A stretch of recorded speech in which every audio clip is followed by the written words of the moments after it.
Welcome to Crimson Clues, where shadows hide secrets and silence reveals the truth. Every story is a puzzle, and every clue takes you closer to the answer. Subscribe now, join the hunt, and let the mystery begin. Chapter 1. The Invitation. October arrived with fog, which clung to London like a death shroud. When the phone interrupted our routine on a dreary Tuesday morning, I found Poirot arranging his correspondence with geometric precision. Poirot crossed the room and picked up the receiver. Poirot talk. His demeanor changed, and the green eyes sharpened with the unusual intensity I'd come to recognize. After listening, he covered the mouthpiece. Hastings, mon ami, for you, a big Mortlake from Sussex. But first, he told Poirot about the problem. Very fascinating. I took the receiver. Geoffrey, what a surprise. Geoffrey Mortlake's voice communicated tension beneath its steady tone. Hastings, I am getting married. Halloween at Wraith Manor. I need you here. Missy Poirot, please bring him. What is wrong? The village claims she has returned as the deceased bride. Strange happenings started 3 weeks ago, after I announced my engagement. Then, 10 days ago, a woman died. Sarah Blackwell's face is locked in dread, and Vivian, my fiancée, is experiencing nightmares. Last night, markings appeared on her throat. Red welts like fingers, yet her door was shut from the inside. Geoffrey, I need someone who isn't persuaded by superstitions. Someone who can discern truth from crazy. Will you come? We'll be there Friday. When I rang out, Poirot stood at the window, his fingers banging against the ledge. Your friend is terribly scared. A woman has died. Geoffrey's fiancée is being terrorized. Someone made a premonitory statement. Poirot's emphasis was deliberate. Always mon ami, it's someone. But this was well arranged. Timing, psychology, and systematic escalation. Whoever orchestrated this understands terror in the same way that an artist understands paint. You believe it is murder. I believe we will unearth murder, attempted murder and possibly murder yet to come. But first we'll observe. The small grey cells demand information. We left Friday afternoon. The fog followed us, increasing as we drove through the Sussex lanes. Geoffrey's driver was hollow-eyed, knuckles white on the wheel. You know the Mortlake family? I asked. My grandfather served them. In 1823 he found his first bride. Said her face was like wax with her mouth open in a scream. I never spoke straight after. I used to scream about white hands and wake up the entire house. Poirot leaned forwards. The first bride also died on Halloween. Every 50 years All Hallows' Eve occurs. 1723, 1773, 1823, 1873. Now it is 1923. It has been 200 years since Eleanor Mortlake died. Villagers believe this will be the final reckoning. Do you believe this? I saw things that way. 2 nights have passed. I spotted a man in the East Tower window dressed entirely in white. Then it disappeared. The Major stated that the tower had been locked for decades. Poirot's eyes narrowed. Locked, but not sealed. The doors bolted, yet there's ways in old corridors. Poirot's expression showed satisfaction. A piece had clicked into place. We drove through Hollow's Cross in quiet. The village hunkered in a depression, cottages jammed together. A Norman church dominated the verdant, freshly turned earth in the graveyard. Sarah Blackwell, the driver stated, was buried yesterday. Nobody would prepare the body. Beyond the settlement, the road ascended among skeleton oaks. Then the trees separated. Wraith Manor appeared before us, greystone, sharp gables, leering gargoyles. The east tower rose up, its highest window smashed. Ivy choked the south wall. Poirot observed the manor intently. Take note of Hastings, the sightlines from the tower to the main building, and the window locations. This is a house constructed for surveillance, concealment, and possibly staging theatrical effects. The oak door opened. Geoffrey emerged, sadness and sleeplessness etched on his face. Thank God, Hastings Poirot. He lured us in. Nothing wonderful happens before or after nightfall. The enormous hall was vast and frigid. Ancestral portraits adorned the walls. The most prevalent image depicted a woman in white. Eleanor Mortlake, 1703-1723. The paint surrounding her throat had cracked, as if scratched from within. Poirot examined it with a magnifying glass. These markings are recent. This portrait was purposefully damaged within the last month. He took a quick peek at Geoffrey. Who has access to this hallway? Everyone, family, guests and servants. Then anyone could have accomplished this, or everyone wants us to believe that anyone can. Poirot straightened. Eleanina committed murder on her wedding night.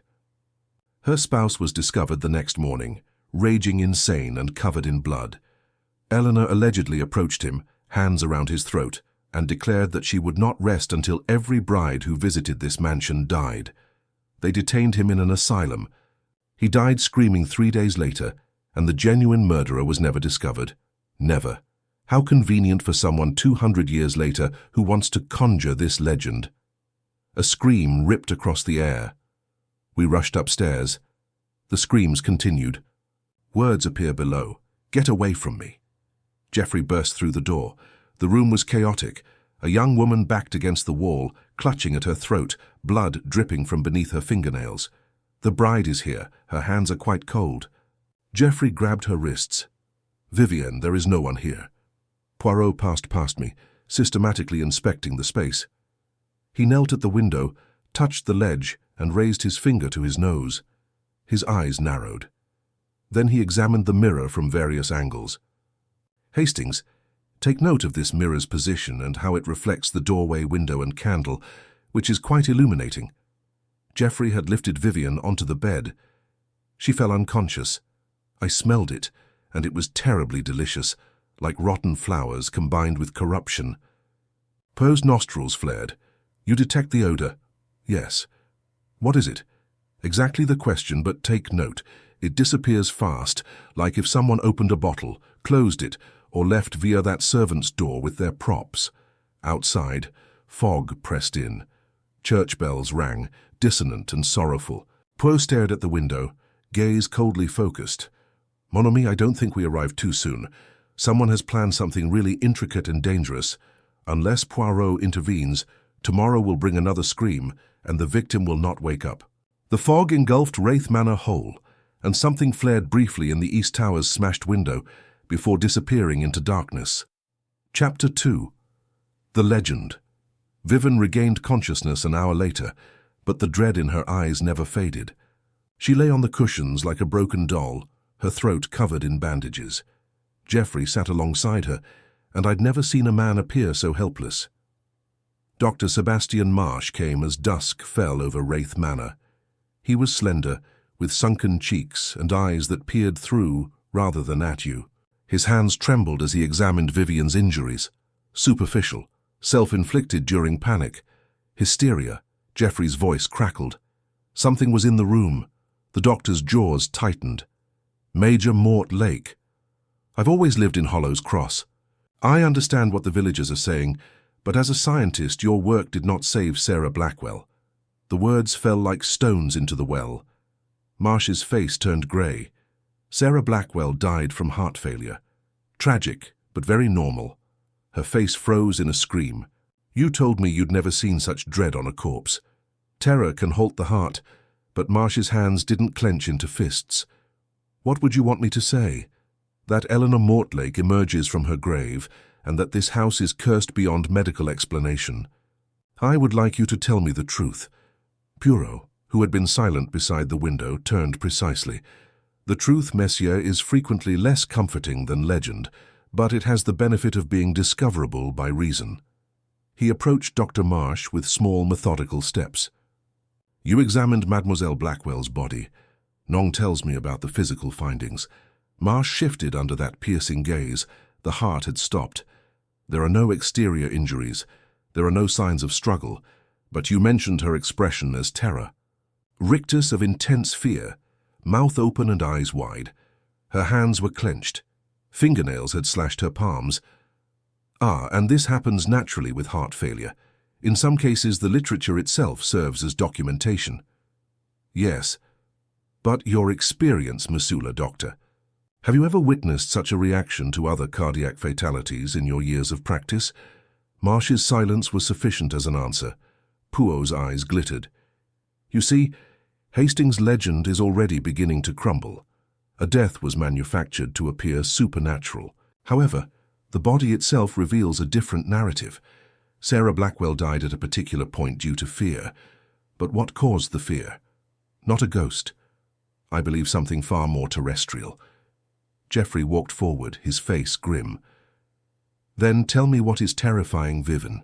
Explain the marks on her throat, the voices she hears, and the figure in white that we all saw. You've seen this figure firsthand. 3 nights ago, in the corridor outside my chamber, there was a woman in a wedding gown, veil covering her face. She stood perfectly still for a moment before disappearing. How did they disappear? Through a door or around a corner? No, she appeared and then disappeared, like smoke dissolving. Poirot's fingers drummed against his thigh. Quick calculation. What about the lighting in this corridor? Candlelight. The electricity does not reach the upper floors. Her candlelight shadows an expectation. Poirot nodded at himself. Most instructive. And at what hour did this figure appear? Just after midnight. Geoffrey furrowed his brow after you had retired, possibly while sleeping. I dozed in my chair. Yes, a sound woke me. Footsteps in the corridor. The sound of footsteps woke you from sleep in a house 4 centuries old, where floors creak constantly. Poirot's tone was gentle but relentless, and upon waking, disoriented in darkness, you saw a white figure that then disappeared. Tell me, mon ami, did you pursue? I know I was frozen, couldn't move. Fear paralyzed you. Quite natural. But consider in that moment of paralysis, how long did you observe this figure? Seconds, less, perhaps 3 or 4 seconds? Long enough to see a dress? Not long enough to see details. Not long enough to determine if what you saw was solid or projection, person or illusion. Poirot turned to include us all in his gaze. The human eye, Monsieur, Mademoiselle, it is not as reliable as we wish to believe. In darkness, in fear, in expectation, it fills gaps with imagination. A woman's voice cut through the room, sharp and bitter. You explain away what you haven't witnessed, Miss Poirot. How very convenient. An older woman stood in the doorway, dressed in severe black-grey hair, pulled back with painful tightness. Her face was handsome, but hard-carved from the same stone as the manor. Geoffrey rose. Aunt Constance, these are my friends, Captain Hastings and Monsieur Hercule Poirot. Constance Morlake's eyes fixed on Poirot with intensity that bordered on hostility. The detective. Geoffrey mentioned you might come. I told him it was foolishness bringing outsiders into family business. Madame, I assure you, you cannot stop what is coming. Monsieur Poirot, this house has been cursed for 200 years. Eleanor Mortlake will not rest until her vengeance is complete. The dead do not forgive. They do not forget. And they most certainly do not yield to logic. Poirot's voice was silk over steel. Perhaps not, madam, but the living. Huh? The living. They are an entirely different matter. And in my experience, it is always the living who create the most convincing ghosts. Constance's lips thinned. You will see, Miss, before this week ends. You will see. This house feeds on brides, and no amount of cleverness will save Miss Hartley from her fate. She swept from the room, leaving behind lavender and something else. Something that reminded me of funeral flowers left too long in a closed room. Geoffrey rubbed his face. She's been like this since my father died. Half mad with superstition. Burns sage, hangs iron horseshoes, claims she hears Eleanor walking the tower at night. And does she? Poe's question was deceptively mild. I do not know. Sometimes I think I hear things too. Footsteps weeping, fabric rustling like someone in a long dress climbing stairs. You think you hear or you do hear? Geoffrey's hands shook. God help me, Poirot. I'm beginning to believe it myself. No, mon ami. That is what someone wishes you to believe. Poirot moved to the window, pulling back the curtain. Full darkness had fallen. Fear is a weapon. Someone in this house wields it with great skill. They have studied psychology, understand human weakness, know precisely how to exploit legend for their own purposes. Then who and why? That Major Mortlake is what the little grey cells must discover. But I tell you this, before we dine tonight, Poirot will inspect every room in this house, every passage, every door, every window, and we shall see what secrets. A sound echoed through the manor. Not a scream this time, but something worse. A voice feminine and filled with infinite malice whispered through the walls themselves. He promised me forever. He promised, and now I will keep him to his word. The temperature plummeted. Our breath misted. Candles flickered and dimmed. flames bending away from some invisible current. Then in the corridor beyond our door, footsteps, slow, deliberate, the swish of fabric dragging against stone. Poirot's face showed no fear, only intense concentration. He moved to the door, flung it open. The corridor was empty, but on the polished floor leading away into darkness toward the east tower were wet footprints. Footprints that ended at a wall. Poirot knelt, examining them with his magnifying glass. He touched the water, brought it to his nose, then stood with an expression of grim satisfaction. "Hastings, you observe the odor of this water." I bent close. "Mineral stagnant prestissimo from the ornamental pond. I think someone has walked through that pond quite recently, then entered this house through." He examined the wall where the footprints ended through here. His fingers found a hidden seam in the paneling. He pressed and a section of wall swung inward, revealing darkness beyond. Not as I suspected, the old passages most useful for creating ghosts. Nah. But even as he spoke with such confidence, the weeping began again, distant, mournful, rising from somewhere deep within the manor's bones. And this time it was not alone. Other voices joined it, creating a chorus of anguish that made my blood freeze. Outside, church bells told midnight. And somewhere in the depths of Wraith Manor, something laughed. Chapter 3, Secrets and Shadows. Sleep eluded me that night. Every creak of ancient timbers, every whisper of wind against stone sent my pulse racing. At 2, I heard it again, the weeping drifting through walls like smoke. I stepped into the corridor. Wall sconces burned with low flames, casting more shadow than light.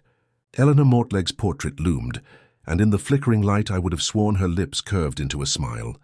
The weeping grew louder, interspersed with words I could almost distinguish, a woman's voice pleading. A hand fell on my shoulder.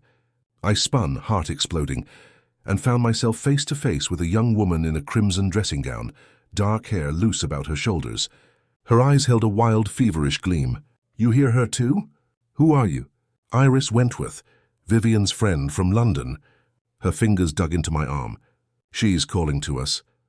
Elle est la nena. She wants us to know what happened to her. Miss Wentworth, you should return to your room. They think Vivian is mad that she's inventing her terror. But I've seen her too. The bride in white. She stands at the foot of my bed and weeps. Her tears are black. Captain Hastings, black as pitch. And when she raises her head, Iris's voice cracked. Her face is rotted away. Just bone and darkness where her eyes should be." The weeping stopped. Silence pressed against my eardrums like water at great depth. Iris's grip tightened until I felt her nails through my sleeve. "She knows we're here. She knows we're talking about her. Oh God, she's listening." A door opened somewhere ahead. I saw nothing, heard nothing, but I felt it. The change in air pressure, the sudden draft carrying earth and decay and flowers left to rot in stagnant water. Footsteps approached. Slow, deliberate. The swish of fabric dragging against stone. "Run!" Iris's voice was barely audible. "For God's sake, run!" But I stood frozen as those footsteps drew nearer. The darkness ahead coalesced, took shape, became something solid and terrible. I saw the suggestion of white fabric, the hint of a pale hand reaching Hastings, Miss Wentworth, Keska. Poirot's voice shattered the spell. Light flooded the corridor as he emerged from his room. Candelabra held high. Behind him appeared Geoffrey, dishevelled and wild-eyed, and Dr. Marsh, his medical bag clutched in white-knuckled hands. The darkness ahead retreated. The cold dissipated. The footsteps ceased. But on the floor where that shape had been, something remained. A black pool of water spreads across old stones, illuminated by candlelight. Poe approached with remarkable accuracy and kneeled to study the liquid. He touched it and brought it to his nose. His eyes narrowed. Very fascinating. He rose and brushed off his dressing robe. "Hastings, accompany Miss Wentworth to her chambers. Dr. Marsh, your patient requires assistance. Major Mortlake, a term." Iris clutched to my arm as I led her back down the corridors. Her room was at the opposite end of the house from the east tower, but she kept looking back, as if she expected a pursuit. "Did you see it? Tell me you witnessed it." "I saw shadows, Miss Wentworth. Shadows and darkness, liar." The word was mild yet cruel.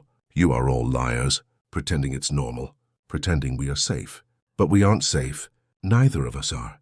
Not as she travels these hallways." She slammed the door and I heard the bolt go home.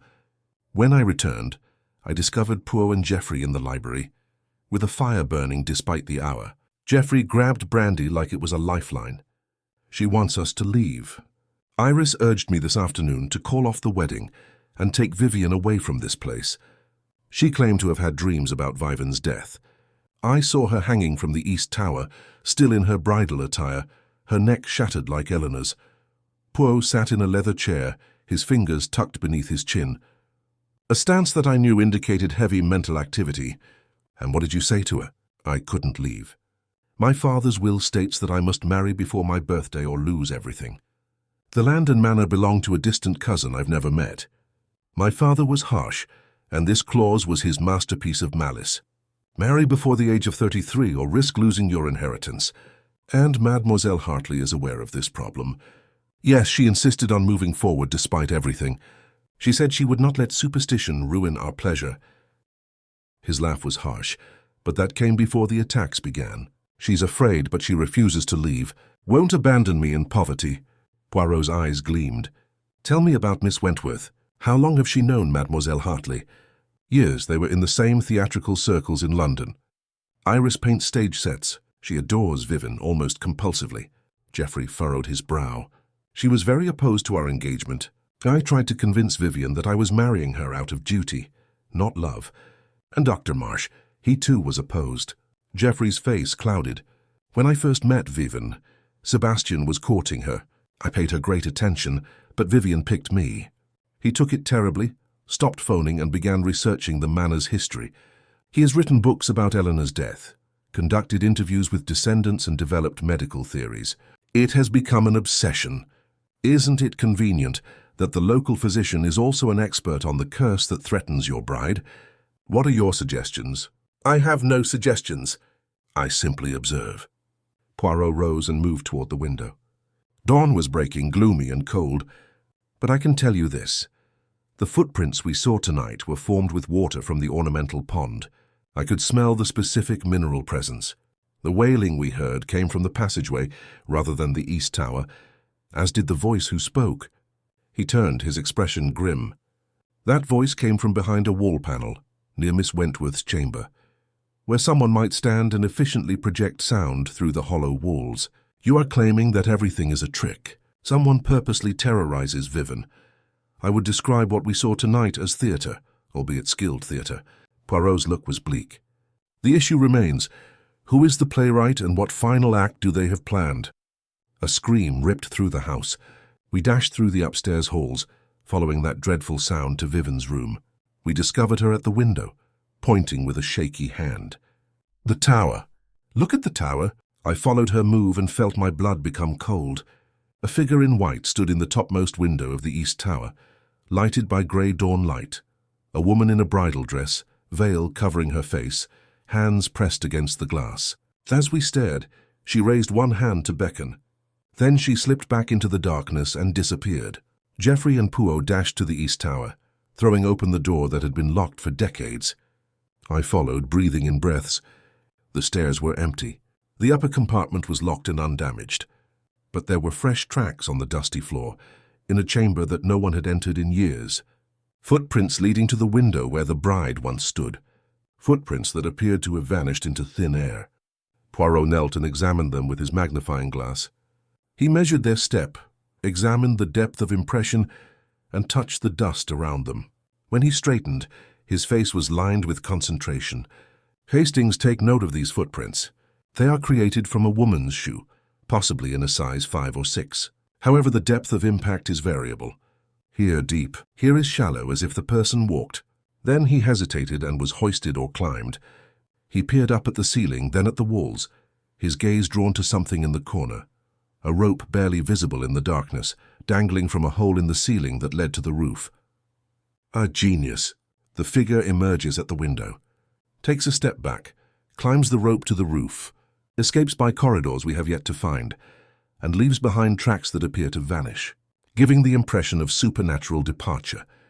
His satisfaction was obvious, but all I felt was dread. Poirot, even if you describe how it was done, someone is doing it. Someone in this house is terrorizing Vivian, and they are getting bolder. Précis Monami is becoming bolder, more desperate, and desperation leads to blunders. He turned to face us, his eyes filled with purpose. We've got 2 days until Halloween. They have 2 days to uncover this phantom before delivering their final blow, and Hercule Poirot does not aim to fail. Even as he spoke confidently, I heard it again.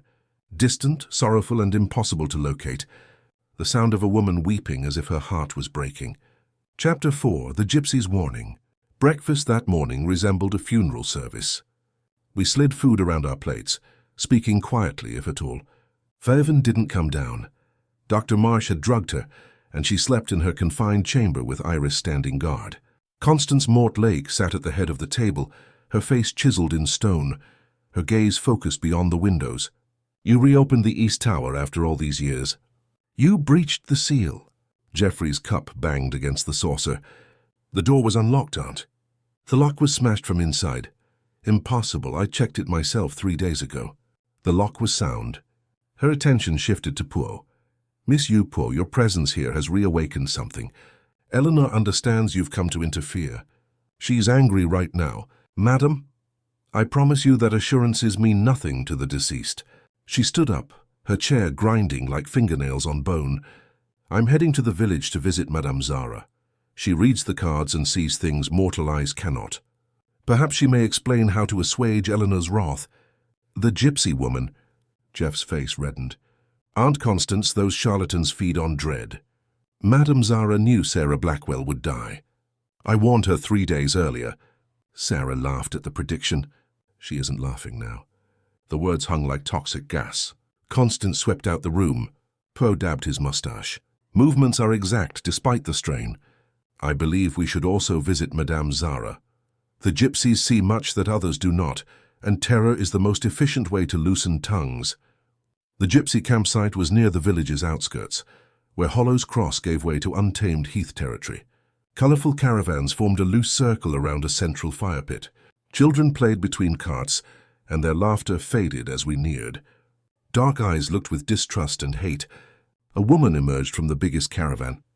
She donned crimson and gold, black hair strewn with silver, and a necklace laden with amulets. But it was her eyes that captivated me.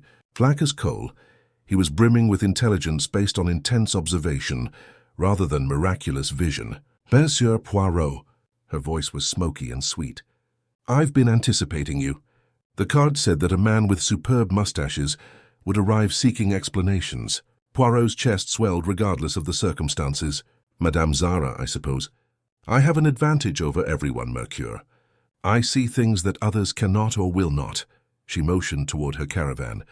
"Come, we must speak of death and brides and debts that come due after 200 years. The caravan contained a cave of silk and darkness, candles burning despite the early hour. A table dominated the center, its surface adorned with weird markings. Madame Zara settled in and proceeded to put out cards despite her lack of skill. Poirot scrutinized her hands with the same zeal she probably applied to her studies. "You came to save the bride, but it's too late, monsieur.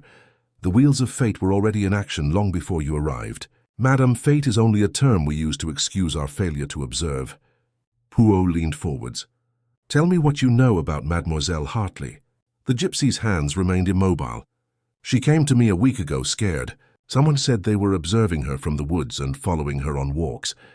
She claimed to have felt chilly hands on her throat while sleeping, despite being alone in her locked room." Madame Zara turned over a card, depicting a woman hanging upside down with a calm expression, despite her inverted posture. "I warned her of impending betrayal, that someone close to her, someone she trusted, would bring her down." She asked whether it was Geoffrey. "I told her no. The betrayal would come from someone who appeared faithful." "And what did she say about it?" "She wept, saying she had left London to avoid treachery, not to find it there. Said she had secrets in her past, things she wasn't proud of, and they may ruin her if revealed." Poirot's eyes sharpened. "What exactly is going on, madame?" "She wouldn't admit anything, but she was afraid. Not of ghosts, monsieur, but of the living." Madame Zara's eyes fixed on Poirot. "I see the deceased, it is true. I communicate with them and commune with their spirits. Eleanor Mortlake is restless and spiteful. However, the danger to your bride does not originate from beyond the tomb. It originates from this world. Someone in that residence is wearing a friendship mask while sharpening a knife."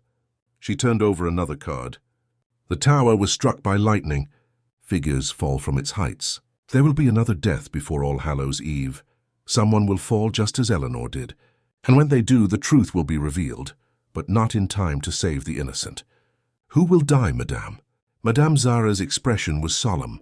The cards do not reveal any names, monsieur. Only patterns and fate. She gathered the cards with quick movements. For I tell you, leave Wraith Manor, take the bride and escape this dreadful place. There are forces at work that I cannot fully understand. Human malice and supernatural wrath interwoven like snakes. Stay and experience horrors that will haunt you until the day you die. We emerged into the harsh daylight. Poirot's expression was contemplative, his fingers pounding against his walking stick. She knows something, Hastings, that she is afraid to say out loud. Do you believe her warnings? I believe she has seen or heard something very frightening. It's unclear whether it's ghosts or murder. A child raced past Poirot, almost colliding with him. She paused, peering up with eyes that were too ancient for her youthful face. Tonight the bride walks in white. She will climb the tower's stairs. She will sing her ballad, and when she reaches the peak, the child's voice will become scarcely heard. Someone will tumble. She bolted before we could interrogate her, slipping between wagons like smoke. When we returned to Wraith Manor, we found anarchy. Servants rushed through the halls, their faces blanched with panic. Geoffrey approached us at the entrance, hands trembling. It's Vivian, she's gone. Iris fell asleep at her post.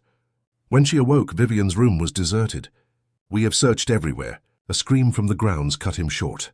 We dashed outdoors to discover a groundskeeper pointing at the east tower, face twisted with dread. There in the window. Dear God, she's up there. I looked up and my heart stopped. Vivian stood in the tower's highest window, the same one where we had seen the ghostly bride. She wore a white nightgown that flowed like a wedding gown. Her hair flowed about her face. Her arms were spread, grasping for something we couldn't see. Vivian, Geoffrey's voice crackled. Do not move. We're coming. But Vivian did not appear to hear. She leaned farther out the window. Moreover, as if reaching for someone's hand. She's gorgeous. Eleanor is incredibly gorgeous. She is showing me her clothing. She wants me to try it on. She claims we will be sisters, she says. Vivian's foot slipped, resulting in a horrific frozen moment. She teetered on the edge. Then big hands grabbed her from behind, pulling her back.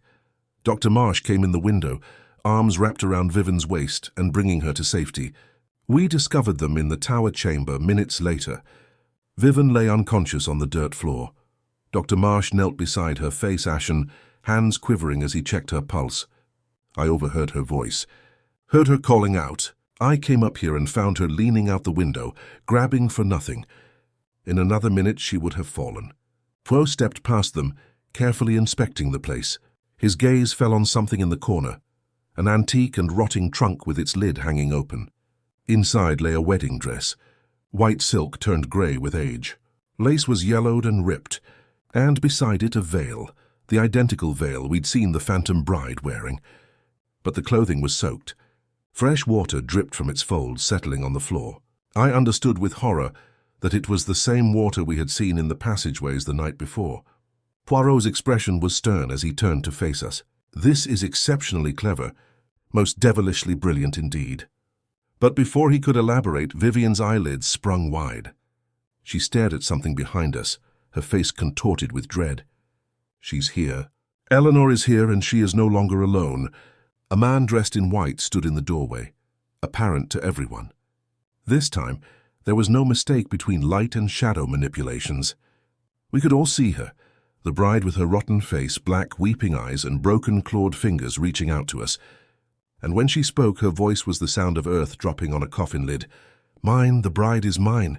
Then she vanished, leaving just the aroma of graves, dirt, and rotting flowers. And somewhere in the depths of the house a clock began to ring, ticking down the hours till Halloween. Chapter 5. The Second Death.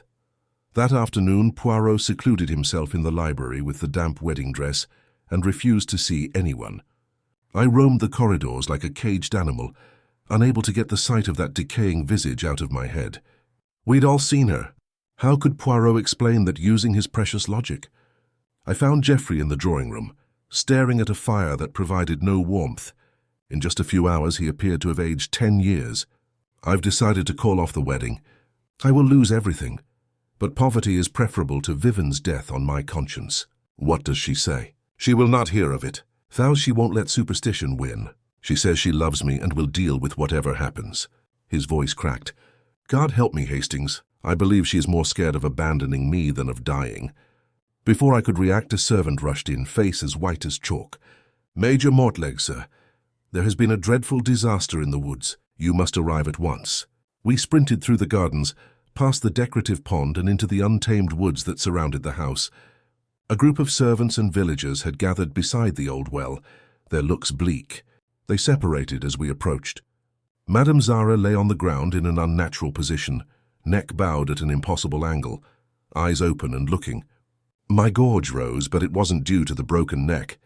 It was the other wounds. Her wrists were slashed, leaving severe slashes that bled her white. Someone had written symbols in her own blood all over her body. Arcane markings appeared to writhe in the waning afternoon light. Gypsy magic, a villager murmured. The blood ritual went wrong. They summoned something they couldn't control. Nonsense. Dr. Marsh advanced through the crowd, medical bag in hand. But as he knelt near the dead, his confidence wavered. Dear God, this is a ritual murder. Poirot's voice pierced through the murmurings. He had materialized alongside us, appearing to be gypsy magic, but serving a totally different purpose. Take note of the angle of the cuts. They are accurate and clinical, created by someone who understands anatomy. And these symbols, he pointed to the bloodstains. They are not Romani at all. They are theatrical approximations. Someone's vision of what gypsy magic should be like. Dr. Marsh's cheeks flushed. Are you insinuating that I had something to do with this? Because I am medically knowledgeable. I have no suggestions, monsieur. I simply observe. Pooh bent closer to examine her hands. Interesting, there is skin under her fingernails. She battled her attacker and he raised one hand. Powder. The same powder was discovered on the windowsill in the East Tower. She knew too much. Iris Wentworth stood at the edge of the crowd, face pale and eyes feverish. Madame Zara predicted that someone would fall before Halloween. She knew who the murderer was. And so they silenced her. Miss Wentworth, please return to the house. Why, so I can die next. We are all going to die, Captain Hastings. All of us. Helena won't stop until she's claimed every bride, every woman who dares enter Wraith Manor. Geoffrey caught her arm as she swayed. Someone fetch Dr. Marsh's kit. Miss Wentworth needs a sedative. I need the truth. Iris wrenched free, voice rising to a shriek. Vivian is innocent. She's done nothing to deserve this curse. Nothing. Mademoiselle.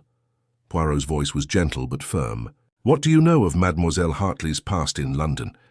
Madame Zara mentioned secrets, things she wished to keep hidden. Iris's face crumpled. It wasn't her fault. None of it was her fault. He was a monster. Her first husband, Arthur Ravenscroft, cruel and jealous. When he died, they said Vivian poisoned him. Said she wanted his money, but it was a lie. He had a weak heart. The doctors confirmed it, but the scandal ruined her. Drove her from London, from everything she'd built. Her first husband. Geoffrey's voice was hollow. Vivian was married before. She was going to tell you after the wedding. She was afraid you'd think less of her, afraid you'd believe the gossip. But she loved you, Geoffrey. Loves you. That's why she came to Sussex, to start fresh, to escape the past. Iris's eyes blazed, and now the past has followed her. Someone in this village knew about Arthur, knew about the scandal, and they're using it to destroy her. Poe's eyes gleamed with that peculiar intensity that meant the little grey cells were working at full capacity. Or perhaps Mademoiselle. Someone knew that the scandal made Mademoiselle hardly vulnerable, made her an ideal target for a very different kind of destruction. What are you implying? I imply nothing. But I wonder, who benefits from Mademoiselle Hartley's death? Who gains if this wedding does not occur? The question hung in the air like a noose. A shout from the direction of the manor made us all turn. A stable boy ran toward us, face twisted in panic. Fire, fire in the East Tower. The whole top floor is ablaze. We raced back. Smoke billowed from the tower's highest window, black and thick. Flames licked at ancient stones, and the heat was such that we could feel it from 100 yards away. Geoffrey grabbed the stable boy. Is everyone out? All the guests? Don't know, sir. Mrs. Mortlake was trying to get a count. Where's Vivian? For God's sake, where's Vivian? No one answered. Flames licked ancient stones, and we could feel the heat from 100 yards away. Geoffrey grabbed the stable boy. Is everybody out? Is it all the guests? I do not know, sir. Mrs. Mortlake was attempting to acquire a count. Where is Vivian? For God's sake, where is Vivian? No one responded. Nobody knew. Geoffrey dashed for the tower entrance.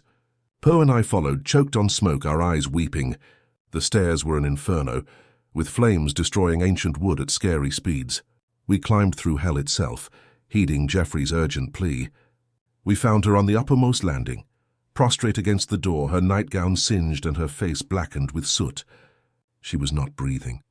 Geoffrey carried her as if she weighed nothing, dragging her down through smoke and fire. Dr. Marsh greeted us on the second floor, sending us to the fresh air and yelling instructions for servants to provide drink and blankets. Outside, Geoffrey laid Vivian on the grass. Dr. Marsh pushed his ear to her chest and began working with desperate efficiency, squeezing air into her lungs and pressing on her chest with rhythmic accuracy. "Breathe, damn you, breathe." Nothing happened for what seemed like an eternity. Then Vivian convulsed, coughing, gasping, and taking in large lungfuls of air. Her eyes flickered open. Eleanor sparked the fire. She locked me inside. She wanted me to rage like she had for 200 years. She told me, and Vivian's voice cracked.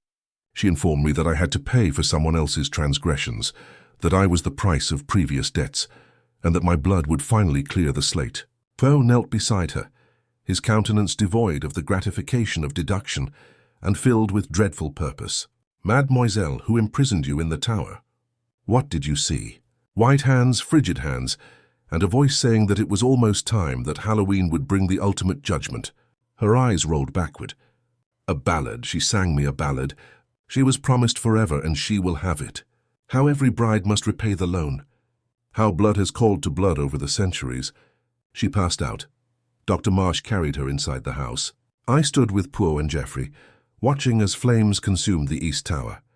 The fire department had arrived from the village, but it was too late. The skyscraper burnt like a funeral pyre. Black smoke rises into the darkening sky. "Is this it?" Geoffrey's voice was dead. "This is the way it ends. Tomorrow is Halloween. Tomorrow is my birthday. Tomorrow we're scheduled to marry. Helena will finally get her hands on what she has been looking for the past 2 centuries tomorrow." Poe said nothing for a long time. Then his voice appeared icy and threatening. "No, mon ami. Tomorrow we'll reveal a killer, because that's what this is. Murder. Deliberate, premeditated, and completely cruel."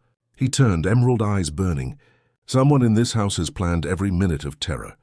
Someone who is familiar with the layout of the manor, has access to the tower, and understands psychology and theatrical effects. Someone who knew and exploited Mademoiselle Hartley's secrets. Someone who has killed 2 people, Sarah Blackwell and Madame Zara, and will not hesitate to kill again. But everyone saw Eleanor. We all saw the ghost. We saw what we were supposed to see, Hastings.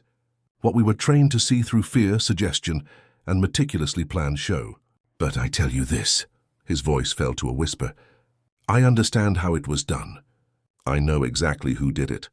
And tomorrow, before the ceremony begins, I'll gather everyone in the drawing room, and there I'll expose the truth." Behind us, the East Tower collapsed in a shower of sparks and flames, and somewhere in the dark I heard it again. That horrible, sorrowful sobbing rising and falling like a dirge. The ballad of the dead bride sings us to our destiny. Chapter 6, All Hallows Eve. Halloween dawned cold and grey. The sky is the color of a shroud. I hadn't slept. Neither of us had. We'd spent the night in the drawing room, doors shut, candles glowing, watching each other like inmates awaiting execution. Vivian lay on the sofa, bandaged and pallid, his breathing shallow. Iris sat alongside her, holding her hand and whispering prayers or curses. I couldn't tell which. Geoffrey stood at the window, staring at the blazing remnants of the East Tower. His reflection in the glass resembled a ghost. My birthday is 33 years old. My father would have found this humorous, the ultimate test of loyalty. Marry to keep your inheritance or escape to lose everything. Constant mortgage into the room dressed in black, as if already in grief. She held dried herbs, iron horseshoes, and what looked like chicken bones strung on thread. Protection charms. I will hang them at every doorway and window.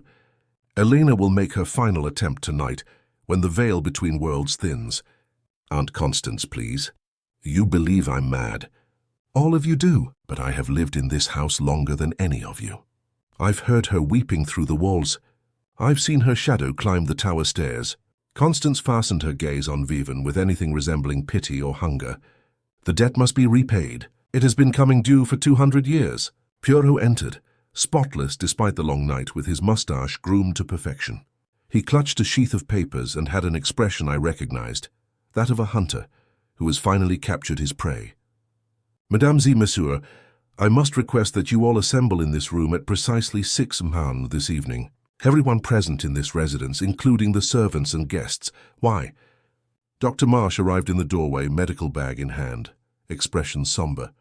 So you can share your theories while Eleanor claims another victim. To the contrary, monsieur, I shall tell you the truth, the entire truth about what happened at Wraith Manor during the last few days. The truth about who staged this sophisticated hoax, and the truth, his voice tightened, about who murdered Sarah Blackwell and Madame Zara. The room erupted. You know who the murderer is, Geoffrey's voice crackled with frantic hope. I've known mon ami since I investigated the footsteps in the corridor. He tapped the papers after discovering the damp wedding dress in the tower and analyzing the pattern of these alleged supernatural occurrences. But I needed proof, and I finally got it. Then tell us. Iris sprang to her feet. For God's sake, tell us before someone else dies. All in good time, mademoiselle. But first I have to ask, where is the groundskeeper? Thomas Creel. The servant spoke out, his voice quivering. I can't locate him anywhere, sir. His cottage is securely closed and bolted from the inside. We knocked repeatedly, but there was no answer. But we heard thumping and scrapping last night, and this morning when we peered out the window, she had crossed herself. His stuff are still there, but he would not respond, and wrote on the window with moisture from the inside. We could only make out the phrase, "She knows." She's coming for me. Poirot's eyes gleamed. That is pretty fascinating. How convenient. And tell me, did anyone see him go? No, sir, he's either shut himself in or someone else has. Perhaps, Poirot suggested softly. Someone wants us to believe he is imprisoned while, in fact, he is being kept accessible for one more performance. Before anyone could answer, a scream echoed throughout the house. Not Vivian this time. The sound came from above on the upper stories. We dashed up the stairs, following the panicked shouts of a housemaid standing outside one of the guest rooms, face pale as bone. Sweet Jesus is in there. I pushed past her. What I saw caused my blood to freeze. The room was destroyed. Furniture has been overturned, drapes have been ripped, mirrors have been destroyed, and there is damage on every surface, including the walls, ceiling, and floor. Someone has repeatedly scrawled the same phrase in what seemed to be dried blood. The bride must perish. The bride must perish. The bride must perish. But what hung from the chandelier stopped my heart. A bridal dress. Not Eleanor's old gown, but a new one. Vivian's dress, the one she planned to wear that evening.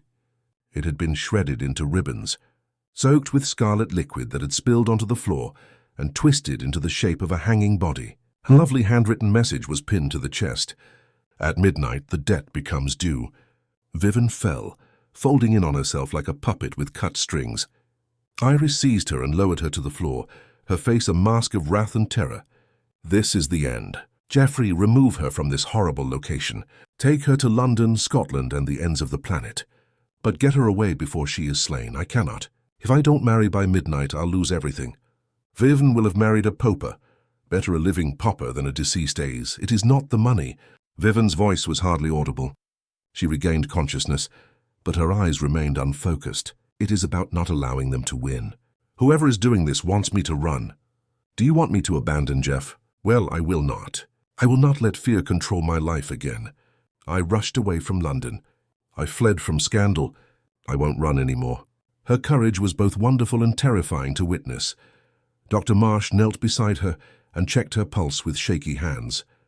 Miss Hartley, you're shocked. You need to rest. I need this to end. Her eyes were fixed on Poirot with laser intensity. You stated that you know who the killer is. Then stop them. Stop them before the wedding. For Geoffrey and I shall marry tonight at midnight in this mansion. And if Eleanor Mortlake wishes to claim me, she must do it in front of witnesses. The words hung in the air like a challenge directed at death itself. Poirot's expression was somber. Very good, mademoiselle. Then we'll proceed as planned. The wedding will be held at midnight in the drawing room. All guests will attend, And before the ceremony begins, "Can you arrange this, mon ami?" Yes. Yes, if Vivian wants it, I do.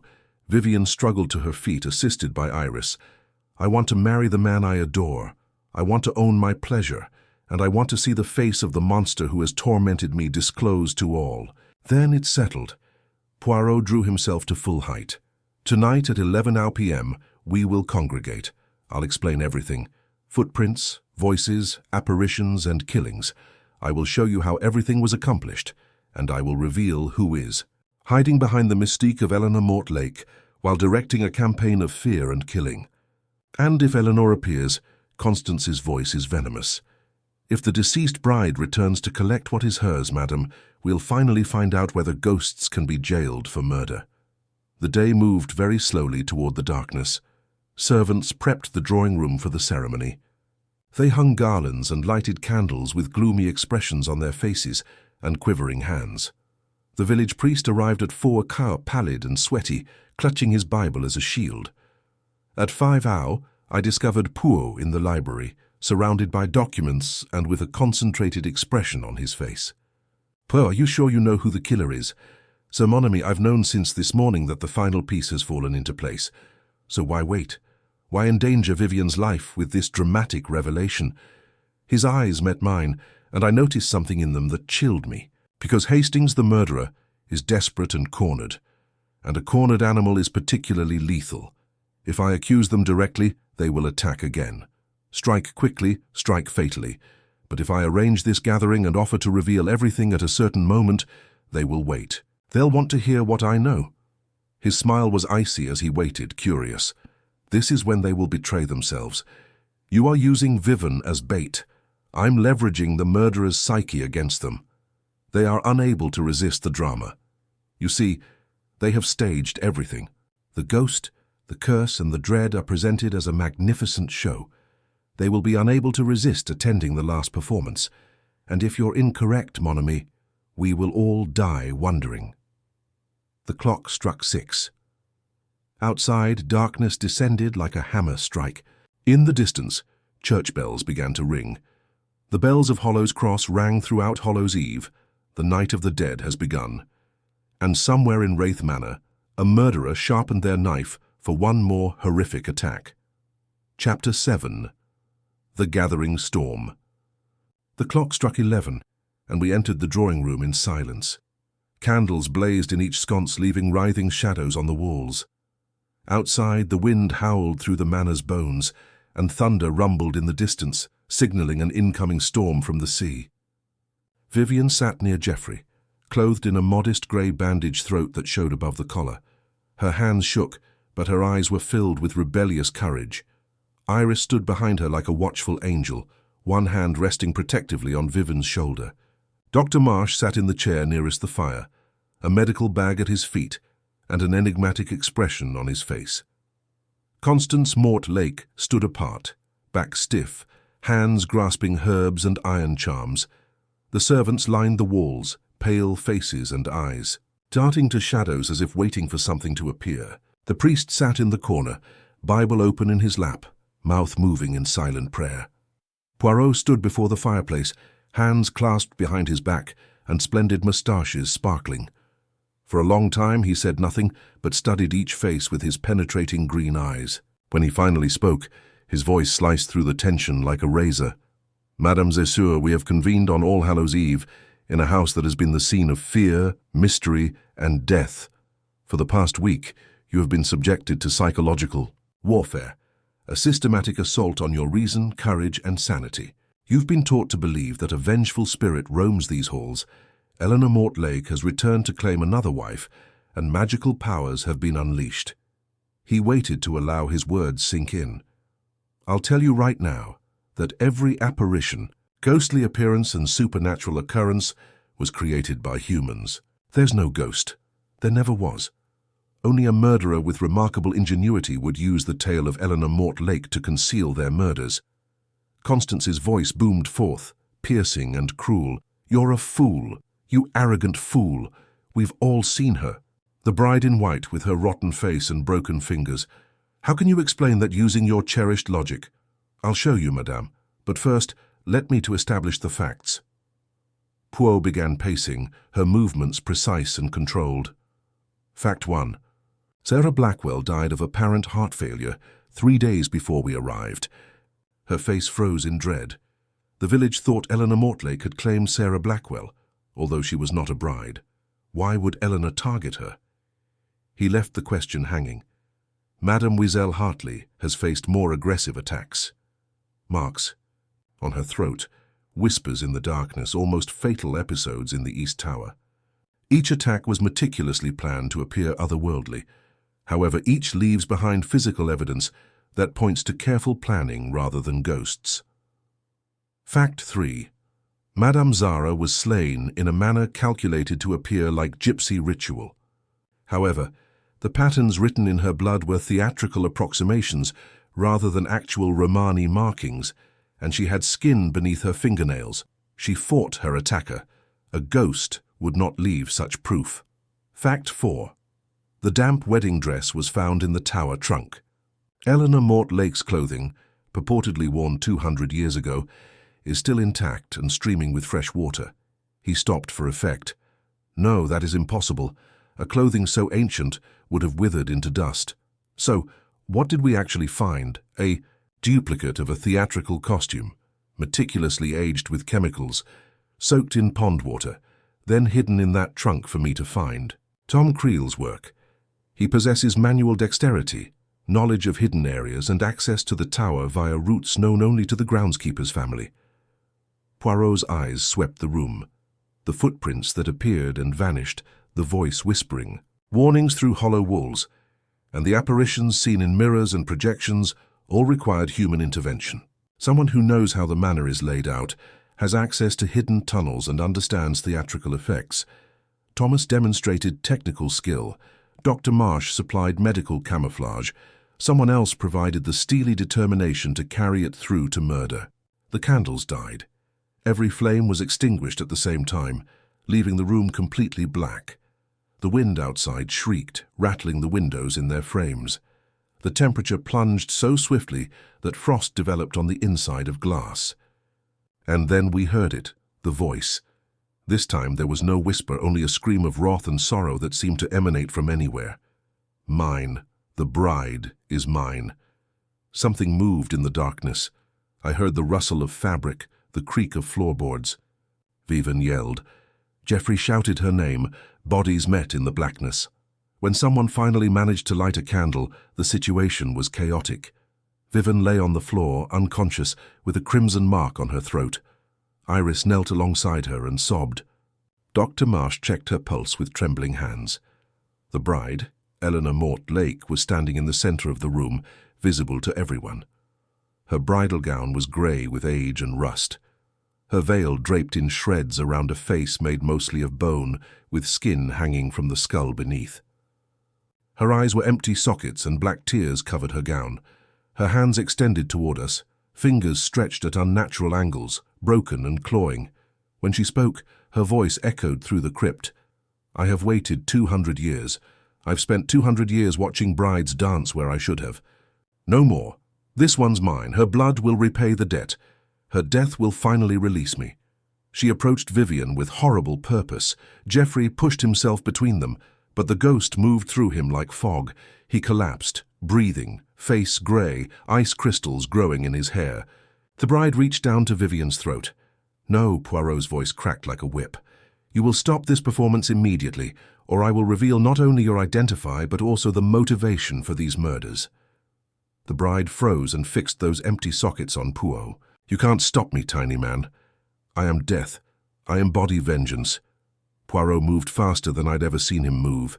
He crossed the room in 3 leaps, grabbing the bride's veil and tearing it away.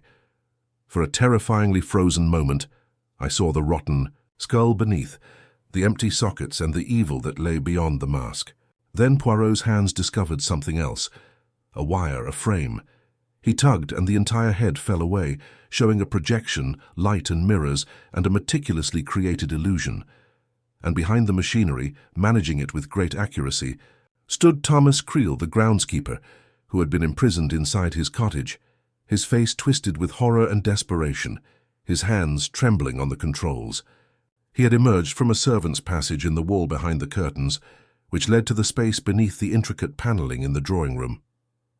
The equipment was meticulously installed inside the wall cavities over several weeks and is only accessible via concealed passages that honeycomb in the ancient method. Mirrors are tilted to reflect projected pictures. A magic lantern has been upgraded with colorful glass. Wires flowing through walls produced the voice that appeared to come from everywhere and nowhere. Everything is the product of human creativity. All of it is theatrical craft. None of it is supernatural. No. Constance's voice echoed throughout the room. Thomas, you're a fool. You've ruined everything. Constance moved in the midst of the tumult and uncertainty, while everyone's attention was focused on the ghost and subsequently Thomas's exposure. During the darkness, she positioned herself behind Vivian's chair, waiting for her opportunity. With her carefully prepared plot falling around her, she made one last desperate move. A knife flashed in her palm, taken from the folds of her black dress where she had concealed it all evening. If the ghost couldn't scare Vivian to death, and the theatrical haunting had failed, cold steel would do the job that supernatural horror couldn't. She lunged for Vivian's exposed throat, but Geoffrey saw the movement. He rushed himself between them and caught his aunt's wrist in mid-strike. They struggled. The aunt and nephew are in mortal fight, the knife glittering between them. Geoffrey twisted hard. Constance shouted out. The knife clattered to the floor, and somewhere in the depths of Wraith Manor, church bells began to ring midnight, signaling the moment when everything would be saved or lost forever. Epilogue. The wedding began at 1 minute past midnight, with a storm roaring outside and the smell of flames still sticking to our clothes. The village constable had apprehended Constance Mortlake, who was ranting about overdue debts and unfulfilled vengeance. Even as they brought her to the police wagon, she cursed Vivan and maintained that Eleanor Mortal would exact her revenge from beyond the grave, but she never wavered in her belief that she had done the right thing. Thomas Creel admitted everything that night. He used concealed passages to produce phantom footsteps, mirrors and projections, and recordings that played through empty walls. He wept as he talked, stating that he had been coerced, blackmailed, and intimidated. The magistrate extended mercy. Thomas received a 2-year sentence for his role in the scheme. His testimony against Constance would be vital at trial. Dr. Marsh sat at the corner of the ceremony, head in hands, muttering apologies that would never suffice. He was arrested the next morning and accused as an accessory to murder. His medical career was destroyed the moment the charges were made public. At his trial in January 1924, he pleaded guilty. The judge sentenced him to 7 years of hard labor, citing his cooperation and ultimate act of saving Vivian from the fire. But Constance Mortlake exhibited no remorse. Her trial was sensational. The prosecution provided overwhelming evidence. The defense claimed temporary insanity, depicting her as a tragic character, driven insane by decades of solitude and fanatical devotion. The jury deliberated for fewer than 3 hours. Guilty of 2 counts of first-degree murder, convicted of conspiracy to commit murder, guilty of attempted murder. She was sentenced to die by hanging. She stood to hear the verdict, spine straight and head high. When asked if she had anything to say, she simply looked at Geoffrey and said, "I did what a mother would do. History will vindicate me." She was hanged on a grey February morning in 1924. The executioner later revealed that her final words were a whisper, not a prayer or a plea for forgiveness. Eleanor understands. Eleanor knows I was correct. Poe and I departed Wraith Manor the next morning.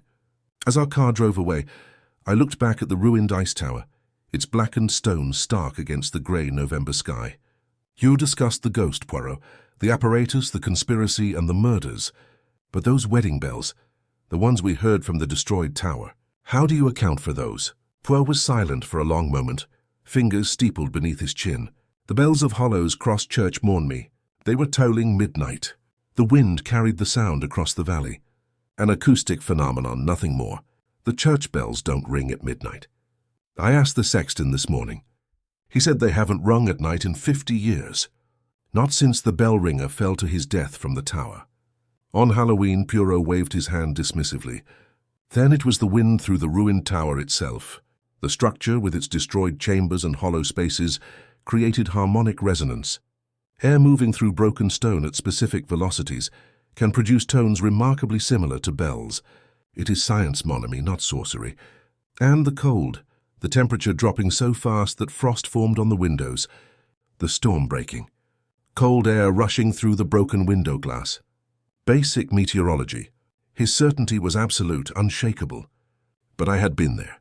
I had felt it. Poe, I saw her. When you tore away the apparatus and revealed Thomas just for an instant, there was another face behind his. A woman's face. Empty eye sockets, a mouth frozen in a scream.